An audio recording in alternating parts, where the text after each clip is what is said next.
हमें नहीं चाहिए मुसलमान यहाँ पे, हमें वो आतंकवादी, वो गद्दार, कोई भी हमें मंजूर नहीं है इस देश के अंदर। जावेद अख्तर, अहमदुल्ला खां की मुसलमान होने की सजा मिल रही है। हाँ, एक ही घर सजा उन्हें देनी चाहिए। जब हमारा पुलिस मरेगा, हमारी सिपाही मरेंगे, हमारे लोग मरेंगे, तो क्या हम हाथ पे हाथ धर के बैठ के भाईचारा का? एक औरत 3-3 बच्चों को मार दे रही है, हमारे सिपाही, हमारे एक आदमी को 400 चाकू मारे। इतिहास में आज तक ऐसा कहीं नहीं हुआ कि एक आदमी को 400 चाकू मारे। ये दुश्मनी, उनके दिल में कैसी नफरत है हमारे हिंदुत्व के लिए। बिल्कुल प्रोत्साहन की शुरुआत हुई क्योंकि रावण एक कंगले खानदान से था, इसको इतने पैसे दिए गए ताकि ये देश की बगावत कर सके। रावण से मैं एक बात पूछता चाहता हूँ, तू भगवान बुद्ध को मानता है? इसी भगवान बुद्ध की मूर्ति इसी मुसलमानों ने अफगानिस्तान में तोपों से उड़वा दिया। फिर 108 भगवान बुद्ध के मानने वालों के गर्दन काट के वो जमीन को पाक किया गया। ये कमीना उन्हीं के साथ खड़ा हुआ है। 400 घाव। हाँ बताइए सवाल है सर, अब दिल्ली पुलिस दंगाई हो चुकी है। आम आदमी पार्टी कह रही है कि दिल्ली पुलिस का नार्को टेस्ट कराइए, तब दंगों की सच्चाई सामने आएगी। मैं बताऊं आपको, दिल्ली पुलिस को हथियार डाल देना चाहिए। दिल्ली पुलिस को जहां भी दंगा हो गया वहां नहीं जाना चाहिए। पहले उन्हें गोली मारने की आदेश होना चाहिए। आतंकवादी पत्थर मार रहे हैं, हमारा एक सिपाही मर गया, हमारा डीसीपी घायल हो गया, हमारा एसीपी घायल हो गया। गोली मारने के ऑर्डर केजरीवाल सरकार ने नहीं दी, इसलिए हम जैसे आदमियों को निकलना पड़ेगा। आज जो ये भवन लोग खड़े हुए हैं अपने हिंदुत्व की एकता दिखा रहे हैं। मुसलमानों को पाकिस्तान दिया जा चुका है, वो पाकिस्तान क्यों नहीं जाते? हमें नहीं चाहिए मुसलमान यहाँ पे, हमें वो आतंकवादी, वो गद्दार, कोई भी हमें मंजूर नहीं है इस देश के अंदर। जावेद अख्तर भी यही कह रहे हैं सर। जावेद अख्तर, अहमदुल्ला खां की मुसलमान होने की सजा मिल रही है। हाँ, एक ही घर सजा उन्हें देनी चाहिए। जब हमारा पुलिस मरेगा, हमारी सिपाही मरेंगे, हमारे लोग मरेंगे, तो क्या हम हाथ पे हाथ धर के बैठ के भाईचारा का? एक औरत 3-3 बच्चों को मार दे रही है, हमारे सिपाही, हमारे एक आदमी को 400 चाकू मारे। इतिहास में आज तक ऐसा कहीं नहीं हुआ कि एक आदमी को 400 चाकू मारे। ये दुश्मनी, उनके दिल में कैसी नफरत है हमारे हिंदुत्व के लिए। तो सवाल उठता है कि सीए के प्रोटेस्ट में ये जिहादी मानसिकता कहाँ आ जाती है? ये सीरिया में देखने को मिलता था, आईएसआईएस जो किया करते थे, आज वो दिल्ली में। नहीं, मैं चाहता हूँ आज इसको सीरिया बना दो, वरना भविष्य में हिंदुत्व नहीं बचेगा। आज उनसे लड़ने की अवस्था है। एक छोटे से देश में बुद्धिस्टों ने इन रोहिंग्या को मार मार के भगाया। जो एक मच्छर नहीं मार सकते, वो कितने इनसे आक्रोशित हो गए कि इन्हें मार मार के रोहिंग्या को भगाया है। तो हमें भी यहाँ से भगाना होगा, वरना एक नया पाकिस्तान में फिर मांगेंगे। जावेद अख्तर कह रहे हैं इसलिए उन पे कार्रवाई हो रही है क्योंकि उनका नाम ताहिर है। अब इस तरीके की राजनीति चलेगी। देखो, जो हुआ बहुत बुरा हुआ। ताहिर को तो मैं कहती हूँ उनको तो ऐसे ही पकड़े, फांसी की सजा होनी चाहिए। जिसने मासूम भाइयों को मारा, मासूम बहनों को मारा, बेटियों को मारा, ये जो तेजाब और ये सब जो उसने साजिश रच रखी थी, पता नहीं कितने दिन से चल रही थी। सीए का तो बहाना था, बदनाम करना था हमारे मोदी जी को, बदनाम करना था हमारे अमित जी को। आज हमारे पुलिस वालों को बदनाम कर रहे हैं। साजिश तो उनकी सोची साजी थी ना, उन्होंने रची है। उन्होंने सारा ये पाकिस्तान और ये जो मुर्दाबाद करवाया, सब उन्होंने करवाया है, जो हमारे देश को पूरा वो एकदम से सीरिया बना दिया है। सर जो ये चल रहा है सर, जावेद अख्तर की आप बयानबाजी देखिए। आम आदमी पार्टी कह रही है दिल्ली पुलिस का नार्को टेस्ट करा लीजिए, अहमदुल्ला खां कह रहे निर्दोष है, ताहिर हुसैन। ये चल पहले तो जावेद अख्तर का नार्को टेस्ट होना चाहिए, उसकी सोच का, उसकी मानसिकता का होना चाहिए। आप बात बताइए, हजारों की संख्या है यहाँ पर, एक भी देश विरोधी नारा लगा, एक भी मुसलमानों के खिलाफ नारा लगा? ये मुसलमान क्यों करते हैं? उनसे बर्दाश्त नहीं हो रहा कि मोदी सरकार दिल्ली के अंदर राज कर रही है। पहली बार इस देश के अंदर नॉन कांग्रेस सरकार बनी, उनके पेट में उलबुले हो रहे हैं, चुलबुले हो रहे हैं। उनकी सिर्फ नीतियों का विरोध करना, सीए और नैनेस तो बहाना है भाई। वो जिहादी है, वो उनसे बर्दाश्त नहीं हो रहा। वो इस देश को इस्लामिक कंट्री बनाने देना चाहते हैं, लेकिन 100 करोड़ हिंदू जिसे राष्ट्रीय स्वयंसेवक संघ ने बचाया हुआ है, वरना इस देश को तबाह कर दे कभी का। यही सिखाया जाता है हमें ना कि संगठन गढ़े चलो, सुपंथ पद बढ़े चलो, भला हो जिसमें देश का वो काम किए। यही हमारी सोच है भाई। पेट्रोल पंप पत्थर मारे जा रहे हैं, क्या चाहते हैं वो? एक दिन के लिए हिंदुओं को दे दो, जामा मस्जिद फूक डालेंगे, लेकिन नहीं, ये सोच नहीं है हमारी।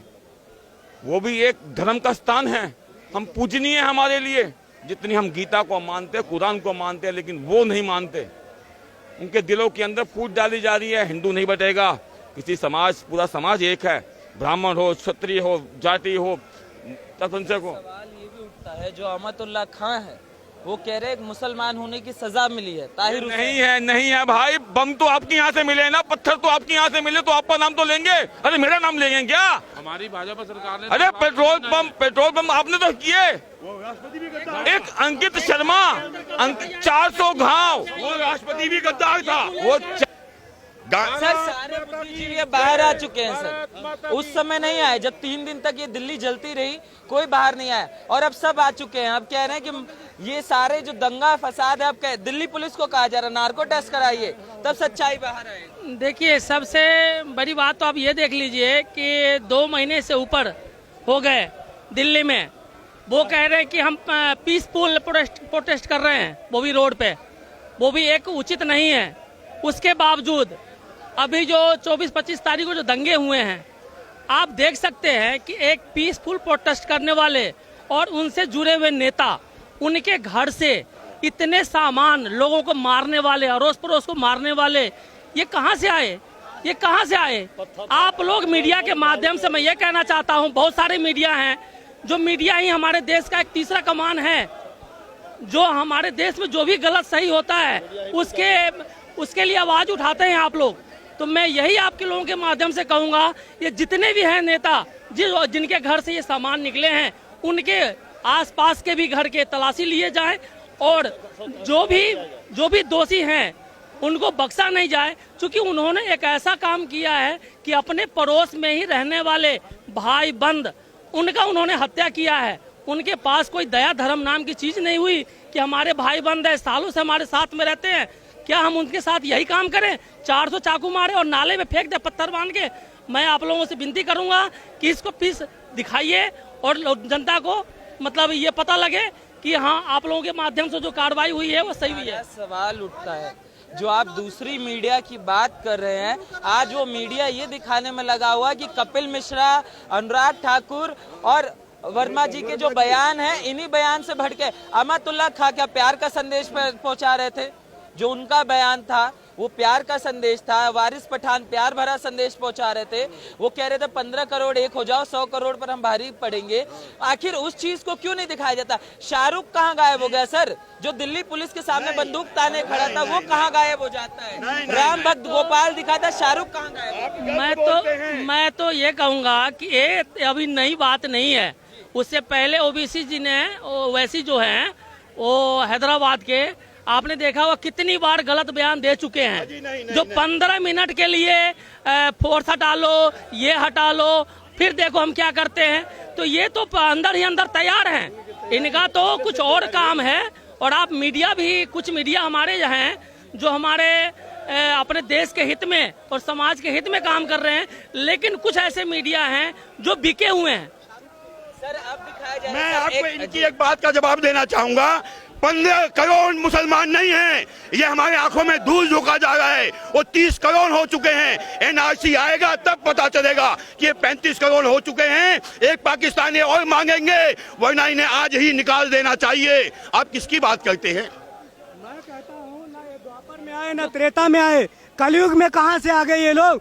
महाभारत हुआ उस टाइम नहीं थे, महाभारत हुआ उस टाइम नहीं थे, और उसके बाद जो है आप राम रावण की लड़ाई उस टाइम नहीं थे। तो ये लोग आए कहाँ से? ये हमारे ये भटके हुए, लेकिन इनको समझ में नहीं आता है। ये जो है इसी में से, जो तालिबान से थोड़ी आए हैं ये लोग, कहाँ से आए हैं? वही धर्म परिवर्तन ना अफगानिस्तान से आए। ये सारा जो है धर्म परिवर्तन के लोग हैं, जो आज हम लोगों में जो है इतना विवाद फैला रहे हैं। रावण के बारे में सबसे बड़ा गद्दार, मैं आपसे एक बात कहना चाहता हूं। लोग कहते हैं कि पंडितों ने छुआछूत बढ़ाया है। जब वाल्मीकि जी का एक आश्रम होता था, उस आश्रम में बनिया, पंडित, ब्राह्मण सब पढ़ने जाते थे। माता सीता की परवरिश वहां पे हुई, लौह पुरुष की शिक्षा दीक्षा वहां हुई। भगवान राम ने स्वयं स्वयं का जूठा बैर खाया। किसी भी ब्राह्मण के बच्चे पैदा होते थे तो यही वाल्मीकि समाज की औरतें उसकी नाल काट के मुंह में हाथ दे करके उसकी पैदाइश की ऐलान करते थे। कोई छुआछूत नहीं था। हमारे जब शादी ब्याह होती थी तो उनके कपड़े आते थे, कोई छुआछूत नहीं था। जब खिलजी ने जब हिंदुस्तान को फतेह पाया, फतेह पाने के बाद बिहार की तरफ प्रस्थान किया, जब बिहार की तरफ प्रस्थान किया, मेरठ में एक स्थान पे उसके पड़ाव किया फौज ने, तो फौज ने जब पड़ाव किया तो खिलजी ने वहां 10-15 सुअर के बच्चे घूमते हुए देखे। जब सुअर के बच्चे देखे तो उन्हें काटने का आदेश दे दिया और उन्हें पालने वालों का भी आदेश दे दिया। 2 दिन बाद जब वो लाशें सड़ने लगी तो उन्हें हटाने के लिए जब आदमी नहीं मिले तो लोगों ने बताया जो इन्हें साफ करते उन्हें आपने मार दिया। बाहर के लोगों को बुला के सफाई कराया गया और एक आदेश पारित कराया गया कि आज के बाद वाल्मीकि समाज 3 बजे मुंह पे पट्टी बांध के 1 मिनट 3 बजे मुंह पे पट्टी बांध के सफाई करेगा, क्योंकि 4:15 बजे हम नमाज पढ़ने निकलते हैं। हम इनका शकल नहीं देखना चाहते। इनको गांव से बाहर बसा दिया गया और हिंदू धीमे धीमे उनसे कट गया। हमारे नजरों में यह दिखा दिया गया कि ब्राह्मण ने छुआछूत किया। ब्राह्मण छुआछूत कहाँ करता है? उसका वाल्मीकि जी के रामायण लिखी हुई रामायण हर ब्राह्मण पढ़ता है। सवाल ये भी उठता है जो आपने कहा भीम आर्मी के बारे में, ये जब शुरुआत हुई तो सबसे पहले चंद्रशेखर आजाद ही जाके खड़े हुए थे। जो रावण है चंद्रशेखर रावण, उन्होंने जाके कहा, कह रहे थे कि ये सीए के प्रोटेस्ट में हमें रैली निकालनी होगी, दिल्ली बंद करना होगा। तो क्या वहां से भी प्रोत्साहन की शुरुआत हुई? बिल्कुल प्रोत्साहन की शुरुआत हुई, क्योंकि रावण एक कंगरे खानदान से था। इसको इतने पैसे दिए गए ताकि ये देश की बगावत कर सके। रावण से मैं एक बात पूछना चाहता हूँ, तू भगवान बुद्ध को मानता है? इसी भगवान बुद्ध की मूर्ति इसी मुसलमानों ने अफगानिस्तान में तोपों से उड़वा दिया। फिर 108 भगवान बुद्ध के मानने वालों के गर्दन काट के वो जमीन को पाक किया गया। ये कमीना उन्हीं के साथ खड़ा हुआ है। धिक्कार है ऐसे रावण को, इसे डूब के मर जाना चाहिए।